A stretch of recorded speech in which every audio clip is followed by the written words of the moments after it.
Hey guys, welcome to my YouTube channel Achievers Academy. मेरा नाम है सचिन और आज मैं आपको पढ़ाने वाला हूं क्लास 9th मैथ्स का चैप्टर नंबर 2 पॉलिनोमियल्स। तो चलिए स्टार्ट करो। पॉलिनोमियल से पहले हम लोग समझते हैं अलजेब्रा। अलजेब्रा आपको पता है क्या होता है,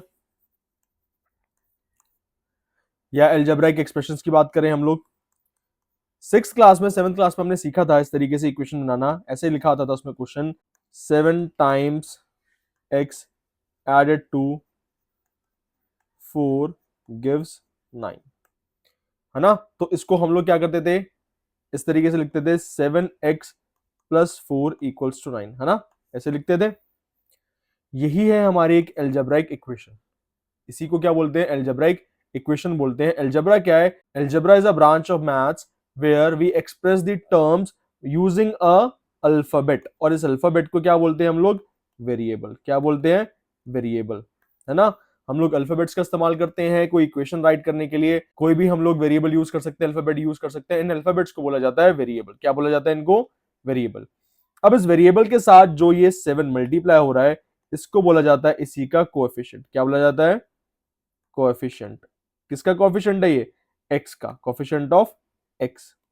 ठीक है। और जो यहां पे ये +4 है, दिस +4 इज कांस्टेंट। ठीक है। तो ये हमने छोटी क्लासेस में सीखा था। और कुछ एग्जांपल ले लेते हैं हम लोग अलजेब्रिक एक्सप्रेशन के। सपोज मैंने लिखा 7x² माइनस 9x प्लस 2। ठीक है। अब यहां पे भी देख सकते हैं आप, x² है और x है। ये क्या है, दो वेरिएबल्स हैं। दोनों क्या है, ये वेरिएबल्स हैं। ठीक है। यहां पे जो ये 7 है, जो x² के साथ मल्टीप्लाई हो रहा है, इसको बोलेंगे कोएफिशिएंट ऑफ x²। और यहां पे जो ये -9 है, जो x से मल्टीप्लाई हो रहा है, इसको बोला जाएगा कोएफिशिएंट ऑफ x। और जो ये +2 है, it is constant. I hope ये क्लियर है आपको कि वेरिएबल क्या होते हैं। जब भी हम लोग कोई इक्वेशन लिखते हैं, कोई एक्सप्रेशन लिखते हैं, जहां पे अल्फाबेट्स का इस्तेमाल किया जाता है, जिस एक्सप्रेशन को, जिस इक्वेशन को लिखने में, ABCD XYZ किसी का भी, हम उसको क्या बोलते हैं, वेरिएबल बोलते हैं। और उस वेरिएबल के साथ जो भी नंबर मल्टीप्लाई हो रहा होगा, क्योंकि देखो 7x² क्या है, 7 मल्टीप्लाई x², है ना। 7x² का मतलब क्या है, 7 मल्टीप्लाई x²। तो जो 7 है, इस x² से मल्टीप्लाई हो रहा है। तो जो भी नंबर किसी भी अल्फाबेट के साथ, मतलब वेरिएबल के साथ मल्टीप्लाई हो रहा होगा, तो उसको बोला जाता है उसी का कोफिशिएंट। यानी कि ये जो 7 है, ये कोफिशिएंट है x² का, क्योंकि x² से मल्टीप्लाई हो रहा है ना, इसलिए। आई होप आपको कोफिशिएंट और वेरिएबल क्लियर होंगे, और अलजेब्रिक एक्सप्रेशंस क्या होते थे, ये भी क्लियर होगा। ठीक है। एक और एग्जांपल लेते हैं हम लोग। से 9y प्लस 7x माइनस 9। अब ये भी क्या है, एक एल्जेब्रिक एक्सप्रेशन है ना। यहाँ पे जो ये y है और ये x है, दोनों क्या है, वेरिएबल है। 9 और 7 क्या है, दोनों हमारे कोफिशिएंट है। बट यहाँ पे आप देखिए क्या है, ये y और x दो अलग अलग वेरिएबल्स है ना। दो क्या है, अलग अलग वेरिएबल्स हैं। तो उसको बोला जाएगा क्या, एल्जेब्रिक एक्सप्रेशन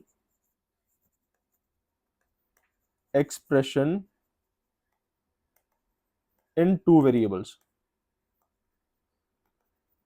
ठीक है। और पीछे जैसे मैंने लिया था x² और x, यहां पे दोनों में x ही था, डिग्री अलग अलग थी, पावर अलग अलग थी, लेकिन था तो x ही ना। तो इसको बोला जाएगा इन वन वेरिएबल। ठीक है। बेसिकली ये हमारे पॉलिनोमियल्स ही हैं। सभी अलजेब्रिक एक्सप्रेशंस हमारे क्या होते हैं, पॉलिनोमियल होते हैं। बट फिलहाल हमें पढ़ना है पॉलिनोमियल इन वन वेरिएबल। क्या पढ़ना है, पॉलिनोमियल इन वन वेरिएबल। ठीक है।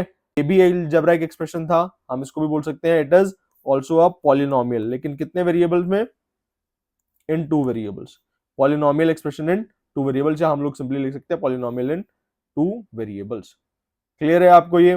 फिलहाल हमें जो मेन पढ़ना है ना, वो पढ़ना है वन वेरिएबल्स के बारे में। जो भी पूरा चैप्टर है, ये पूरा घूमेगा around polynomial in one variable. अब समझते हैं पॉलिनोमियल के टर्म्स के बारे में। मान लीजिए एक और एग्जांपल लेता हूं मैं, -7x² प्लस 5x माइनस 2। ठीक है। अब देखिए यहाँ पे कितने टर्म्स हैं, यहाँ पे हैं 3 टर्म। टर्म कैसे बोलेंगे, देखिए ये -7x² है और ये +5x है। क्या मैं इनको ऐड या सब्ट्रैक्ट कर सकता हूँ बीच में, नहीं कर सकता। तो ये दोनों क्या रहेंगे, इंडिपेंडेंट रहेंगे। सिमिलरली क्या मैं -2 को इसमें से ऐड या सब्ट्रैक्ट कर सकता हूँ, नहीं कर सकता, क्योंकि हमने अगेन छोटी क्लासेस में सीखा है कि जब लाइक वेरिएबल्स होते हैं, यानी कि 5x में मैं 2x को ऐड कर सकता हूँ, या 5x² में मैं 2x² को सब्ट्रैक्ट कर सकता हूँ। जहाँ पे हमारे वेरिएबल बिल्कुल आइडेंटिकल होते हैं, लाइक वेरिएबल्स होते हैं, हम उन्हीं को ऐड या सब्ट्रैक्ट कर सकते हैं। इनको तो हम कर नहीं सकते, तो ये जो 3 टर्म है ये 3 के 3 ही रहेंगे, है ना। तो जो ये इंडिपेंडेंट ये 3 आ रहे हैं, ये क्या कहलाते हैं, टर्म्स ऑफ पॉलिनोमियल। तो ये कितने टर्म्स हैं यहाँ पे, एक -7x² एक टर्म है, 5x एक टर्म है, और -2 भी क्या है, एक टर्म है। क्लियर है टर्म क्या होते हैं। नेक्स्ट देखते हैं। अब एक और चीज है, क्या पॉलिनोमियल में हमेशा वेरिएबल्स ही होंगे? क्या ये 2 मैंने लिखा सिंपली, क्या ये भी एक पॉलिनोमियल है? तो यस, ये भी एक पॉलिनोमियल है, इट इज अ पॉलिनोमियल। ठीक है। अब ऐसे पॉलिनोमियल जिनमें कोई वेरिएबल नहीं होता, ऐसे पॉलिनोमियल जिनमें कोई वेरिएबल नहीं होता, जैसे आपने देखा 2 क्या है, एक नंबर ही लिखा हुआ है बस मैंने, बट ये भी क्या कहलाएगा, एक पॉलिनोमियल कहलाएगा। क्या इसके साथ कोई वेरिएबल है, कोई अल्फाबेट है, ABCD XYZ, कुछ भी नहीं है, तो इसको बोला जाएगा कांस्टेंट पॉलिनोमियल। क्या बोला जाएगा, कांस्टेंट पॉलिनोमियल। तो ऐसे पॉलिनोमियल जिनके अंदर कोई भी वेरिएबल नहीं होता, जिनके साथ कोई भी वेरिएबल नहीं होता है, उनको बोलते हैं कांस्टेंट पॉलिनोमियल।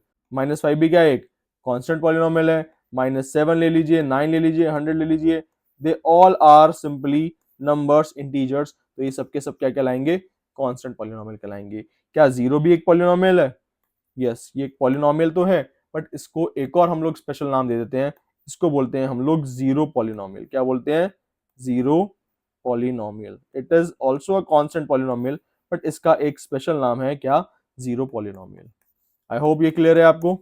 अब एक और चीज, इस हिसाब से तो हर एक चीज पॉलिनोमियल है। -7x+2 ये भी पॉलिनोमियल मैंने बोला, 7x² -9x+2 ये भी मैंने एक पॉलिनोमियल बोला, मैं 3 को भी एक पॉलिनोमियल बोल रहा हूं। तो इस तरीके से तो हम कुछ भी अलजेब्रिक एक्सप्रेशन लिख दे वो एक पॉलिनोमियल होगा, है ना। बट ऐसा नहीं है, there are certain algebraic expressions जिनको हम पॉलिनोमियल नहीं बोलेंगे। वो क्या है, जहां पे पावर, जहां पे किसी भी वेरिएबल की पावर क्या हो जाए, नेगेटिव हो जाए, ठीक है, या किसी भी वेरिएबल की पावर आपकी फ्रैक्शन में आ जाए, या किसी भी वेरिएबल की पावर आपका एक इर्रेशनल नंबर आ जाए, तो वो एक पॉलिनोमियल नहीं होता है। ठीक है, नॉट अ पॉलिनोमियल, पॉलिनोमियल नहीं होता है।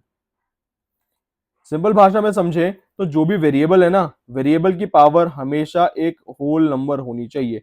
क्या होनी चाहिए, होल नंबर होनी चाहिए। अगर ऐसा है तो वो एक पॉलिनोमियल है, ऐसा नहीं है तो it is not a polynomial. जैसे कि 7x² + 5x - 2, ये एक मैंने एग्जांपल लिया, तो यहाँ पे x² है ना, क्या है, x²। तो यहाँ पे x की जो पावर है वो क्या है, 2 है। क्या है, 2 हमें पता है होल नंबर है। क्या है, एक होल नंबर। होल नंबर क्या होते हैं, 0 होल नंबर होते हैं 0 1 2 3 4 से लेके इन्फिनिटी तक, यानी कि सारे पॉजिटिव नंबर इंक्लूडिंग 0 ये हमारे होल नंबर्स होते हैं। तो x है जो भी वेरिएबल जो है उसकी कुछ भी पावर हो सकती है, बट द थिंग इज वो पावर होल नंबर ही होनी चाहिए। अगर होल नंबर के अलावा कुछ भी पावर हो गई, एक नेगेटिव हो गया नंबर, एक फ्रैक्शन में हो गया, डेसिमल में हो गया, कुछ भी हो गया, इरेशनल हो गया, तो हम बोलेंगे no, it is not a polynomial. Suppose मैं यहाँ पे एक और एग्जांपल लूं, 7x⁻², क्या ये एक पॉलिनोमियल है? नो, ये एक पॉलिनोमियल नहीं है। इसी तरीके से लिखा जाता है 7x + 1/x², क्या ये एक पॉलिनोमियल है? ये भी पॉलिनोमियल नहीं है। क्यों नहीं है? क्योंकि देखिए x² यहाँ पे डिनोमिनेटर में है, तो अगर मैं इसको ऊपर लेके जाऊंगा न्यूमरेटर में, तो हमने सीखा है चैप्टर 1 में, पावर क्या हो जाएगी, नेगेटिव हो जाएगी इसकी पावर, क्योंकि नेगेटिव हो गई तो no, it is not a polynomial. Similarly कोई एक्सप्रेशन है ऐसा 7√x, या एक है ³ क्या इनको हम लोग पॉलिनोमियल बोलेंगे? No, they are not polynomials. क्यों? क्योंकि 7x अभी स्क्वायर रूट में तो उसको लिख सकता हूँ पावर 1/2। अब देखिए 1/2 तो फ्रैक्शन में आ गया ना, तो इसलिए ये एक पॉलिनोमियल नहीं है। सिंपली ³ रूट x को हम लोग लिखेंगे x⁻1/3, अगेन फ्रैक्शन में आ गई, तो ये भी एक पॉलिनोमियल नहीं है। तो कहने का मतलब सिंपल सा ये है, पॉलिनोमियल्स हम उन्हीं को बोलेंगे जहां पे हमारा जो भी वेरिएबल है वो वेरिएबल एक होल नंबर हो। ठीक है, अगर होल नंबर के अलावा कुछ भी एक नंबर आता है तो वो हमारा पॉलिनोमियल नहीं होगा। आई होप आपको पॉलिनोमियल के बारे में ये सब चीजें क्लियर होंगी। बाकी की जो चीजें हैं वो हम समझेंगे क्वेश्चंस के साथ।